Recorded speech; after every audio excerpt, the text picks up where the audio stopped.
This isn't only a weight loss episode, it's a conversation about growth, healing, and responsibility.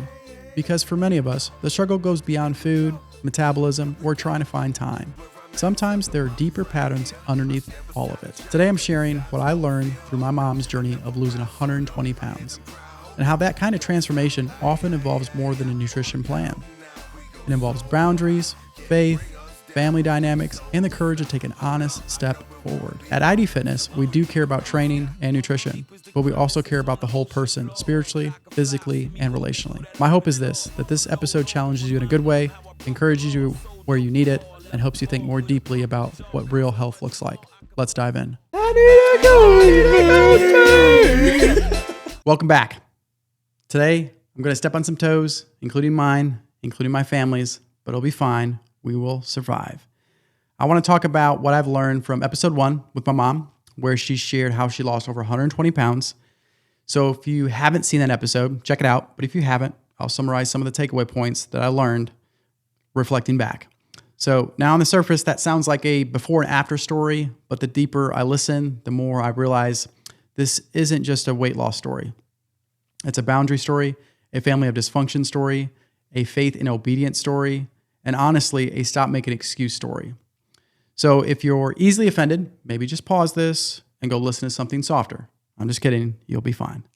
But if you're tired of being stuck, this might actually help you. So point number 1, you don't have a food problem. You have a boundary problem. Everyone wants the magic meal plan, the perfect workout, the supplement hack. But watching my mom, here's what I realized. A lot of people don't have a food problem. They have a boundary problem that shows up through their food. If your life is chaos, if everyone has access to you 24/7, if they say no, if they never say no, if you're consistently stressed and the only thing that is yours is your secret snack or your drive-through order, you can change your macros all you want. You will still run back to that comfort food every single time. This is not about willpower. Willpower is totally overrated. It's about structure. It's about boundaries. Dr. Henry Cloud says boundaries define where you end and where others begin. But let's be honest. A lot of us have no clue where we end. Everyone else just bleeds all over you, your schedule, your energy, your emotions, and then you wonder why you're binging at night. And when my mom started getting healthier, here's the part no one talks about. Her coping mechanisms actually got worse before they got better. As she started saying no to people, she felt guilty. As she started to actually cook for herself and take the time instead of rescuing everyone, she felt selfish. And as she stopped enabling, she felt like, quote unquote, the bad guy. And in these moments, what do you think she wanted to do? She wanted to run back to her old comfort food. And to be honest, with my experience of coaching over 10 years, that's normal. That's what happens when you use food as medication for stress, and suddenly you start messing with your stress. So if you're listening to this and thinking, I've tried to be healthy, but I felt worse, let me just say this. Yes, that's part of it. The goal isn't to pretend like you're fine. The goal is to stop turning to food and start turning to God. So God, community, and actual support instead of the pantry. That's the things you want to turn towards. Sometimes before you fix your plate, you have to fix your boundaries. And that's tough, but it's necessary. Point number 2, we've always done it this way is a terrible reason. Here's another thing that I learned from my mom's story. We've always done it this way is not a Bible verse. It's an excuse. We can talk simply as buying gifts for family. In our family, and probably yours, we often give gifts on base what we like, what's easy for us, or what makes us feel generous. And if you haven't experienced that, everyone knows a family member that buys something for everyone that no one really wants. It's really for them. So we buy stuff randomly that clutters people's houses. At least for our family, we did. It doesn't really meet any real need, or we assume, and honestly just checks the box so we can feel good about ourselves. While that might not be the intent, that's what's happening. In other words, our hearts is oriented towards ourselves and not towards others. Then you basically spend money on things you don't want, that nobody really wants. And we call that love? Like, I don't think so. Meanwhile, actually, asking the person what they need, studying them, and asking their friends, or saying, hey, send me a list, all of a sudden it feels too awkward or too practical. Why? Because it's messing with our family tradition. It messes with our ego. It messes with the unspoken rule.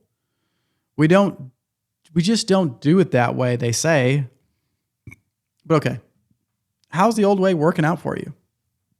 And if your family pattern's creating stress, resentment, and fake connection, you're allowed to change them.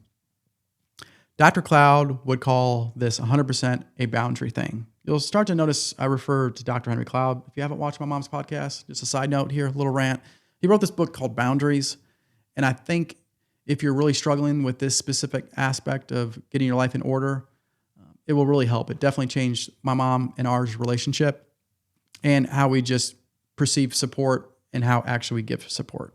So let's go back. So just because your family taught you a pattern doesn't mean God is asking you to repeat it. Gifts are just one example. Think about it. How your family deals with conflict, how they deal with money, how they handle secrets, how they use guilt. We've always done it that way is often code for we don't want to be uncomfortable. All right, moving on. Point number 3. Your kids are not your God and not above your marriage. All right, here comes the real spicy part. One of the biggest lessons from my mom's story is this. Your kids are not supposed to come before God, before your own basic health needs or before your marriage. And I know some people are already offended. We're not talking about neglection here. We're not talking about ignoring your kids. We're talking about order. If we had to actually put it in order, it would go something like this. Number 1, God first, His voice, His commands, His presence. Number 2, then you, your spiritual life, mental health, and then your physical body. Number 3, your spouse. And number 4, lastly, your kids. Now, most people would never say they put their kids above God, themselves, and their spouse. But look at the calendar, look at the energy, look at the budget. No time for prayer, but endless time for activities. No energy for your spouse, but energy to run your kids everywhere else. No margin to take care of your body, but always enough margin to say yes to one more thing for your kids. That's not sacrificial love. That's a boundary problem. And ironically, you're not actually serving your kids well when you do that. Kids who grow up watching this, a burnt out parent, a weak marriage, and a God who always comes second on their schedule, learn this. They are the center of the universe. That's not love. That's setting them up for a rude awakening in the real world. Dr. Cloud talks a lot about how boundaries grow up people and how one way we grow up kids is by showing them this. We love you deeply, but you are not God. You are not the foundation. You are not the whole universe. We serve God first. We keep our marriage healthy. We take care of our souls and our bodies. And from that overflow, we love you really well. While that might be unpopular, it's biblical and it's sanity. Number 4, sometimes a relationship needs to end. Here's another hot one. Some relationships need a necessary ending. Christians get really weird about this one. I've heard stuff like, you can't cut people off. That's not loving. Jesus would never walk away. First of all, Jesus did walk away from people. He let people walk away from him. He didn't chase everyone down to force peace. Dr. Cloud literally wrote a book called Necessary Endings. And the point of the book is this, if you didn't want to read it fully. If something is dead, toxic, or destructive, holding on to it is not loyalty. It's self-sabotage. You can forgive someone, pray for them, and wish them well, and still say, I cannot stay in this relational pattern. When my mom started to get healthier and setting boundaries, not everyone clapped. Some people booed. Some people got mad. Some people didn't like the new version of her that didn't always fix everything for them. And here's the truth. When you stop enabling dysfunction, some relationships reveal what they really are or were, one-sided and dependent on you staying unhealthy. Sometimes the most loving thing you can do is this. I'm available for something healthy, but I'm not available for this. We can only make peace with people who actually want to make peace with us. We can't drag someone to repentance, responsibility, or honesty. So no, walking away from a toxic pattern is not quote unquote unchristian. Staying there forever while it destroys you, that might be out of more of a fear than faith. Number 5, conflict avoiders plus conflict solvers equals explosion. Another thing I learned from watching my mom's story, and honestly, my own life, is this dynamic in this relationship. You got a conflict avoider, they shut down, disappear, change the subject, and pretend everything's fine. Then you got a conflict solver, they want to fix it immediately, talk everything out now, and push for clarity. Both of these two in the same relationships and not with proper boundaries, you got a slow motion explosion.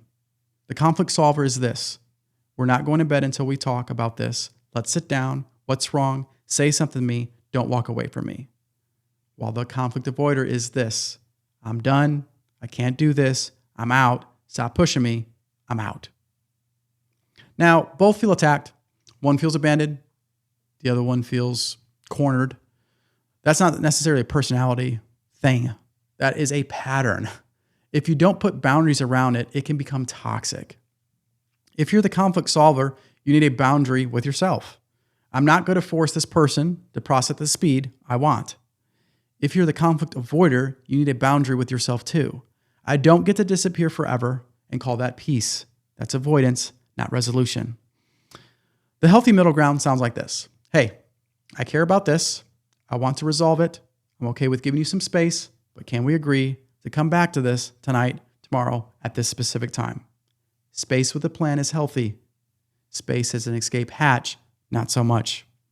Number 6, it's too late for me, is a lie. One of the simplest but most powerful things from a mom's story is this: it's not too late to start your health journey unless you literally are in the ground. You're not out of time. My mom didn't do this perfectly. She didn't have some Instagram life, influencer life story or lifestyle. She had this real stress, real issues, and real history and real failures during this process. And she still made changes.